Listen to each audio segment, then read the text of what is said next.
Welcome back to our reports webinar. We've been covering now a few basic reports, and just to quickly recap, we looked at our debtors transaction drill down or a daybook report with 9 specific reports underneath them. We've looked now at our age analysis report as well. We've looked also at our code stats reports, and now we're going to just quickly look at the ICD10 code reports.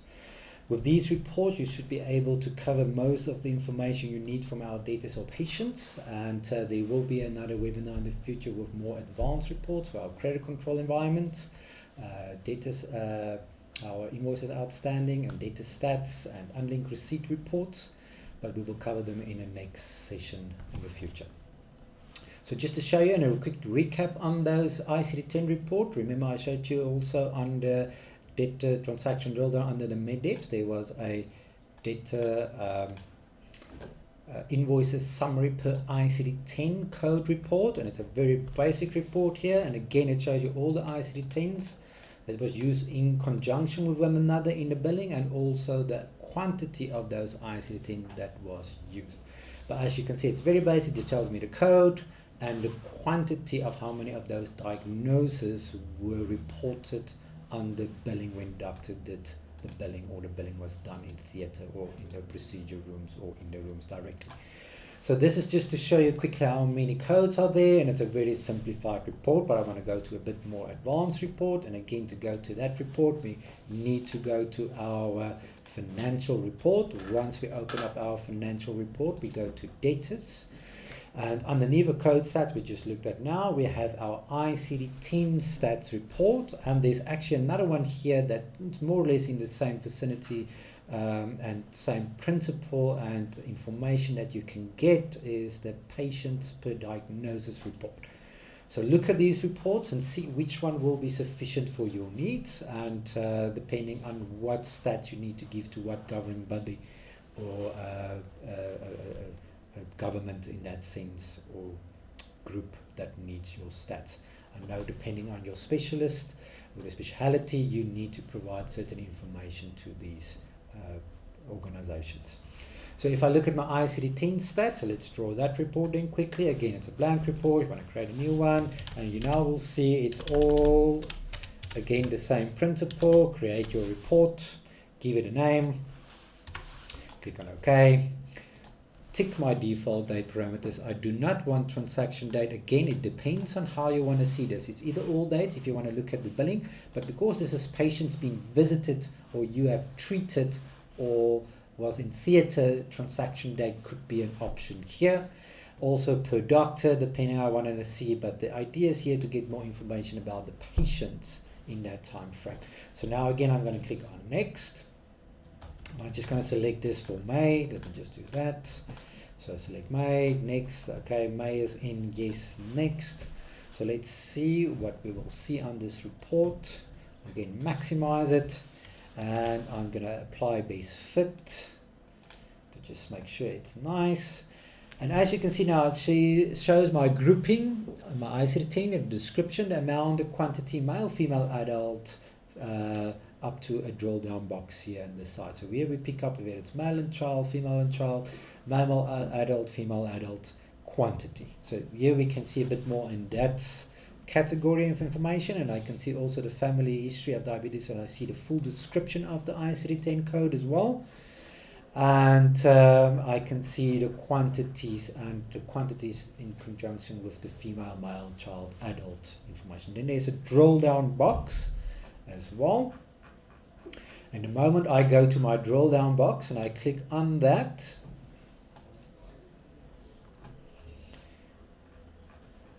and I just want to see, and it should now show me a second screen with the information on that patient.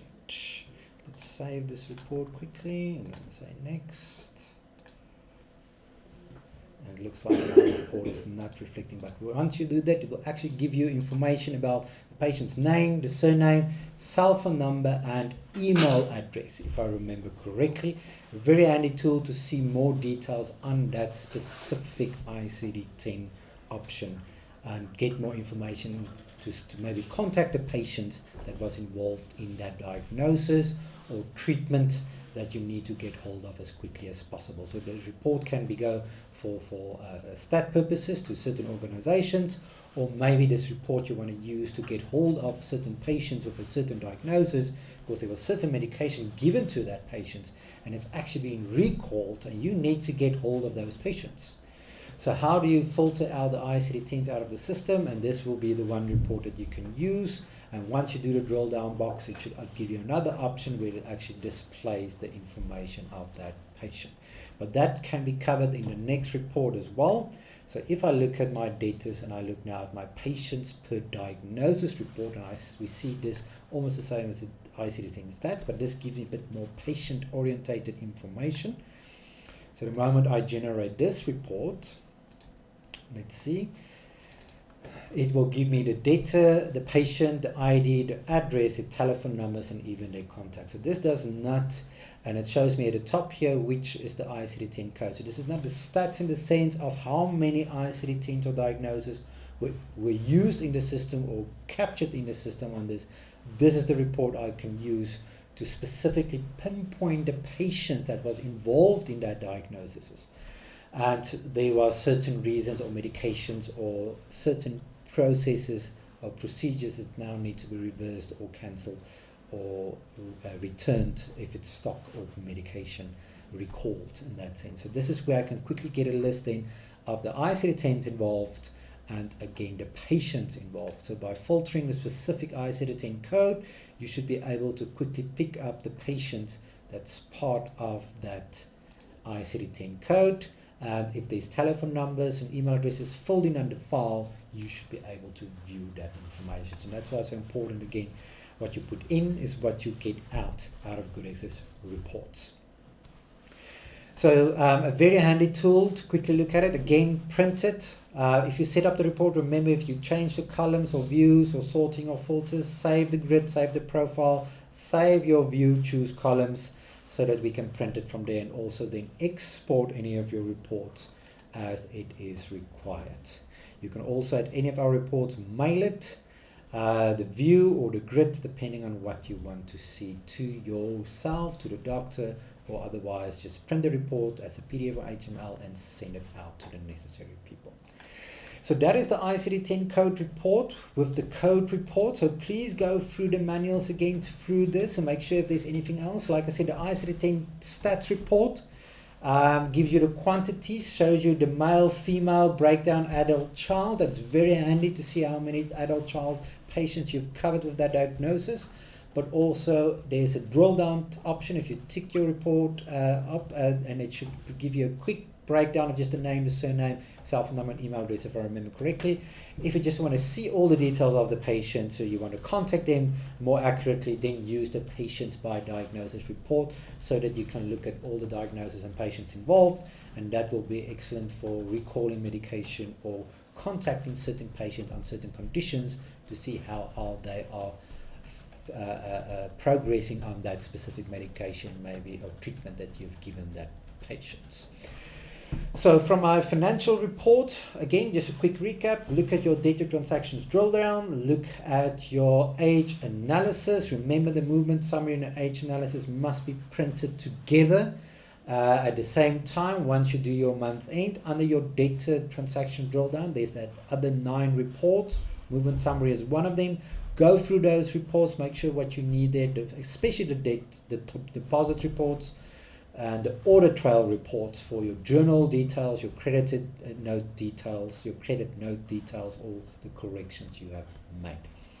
Look at your H analysis, make sure you print your H analysis not equal to 0, and also make sure you can filter between patient and medical aid balances if you need that, or show it in that sense, and also specific amounts, and view other information like contact details and last payment dates.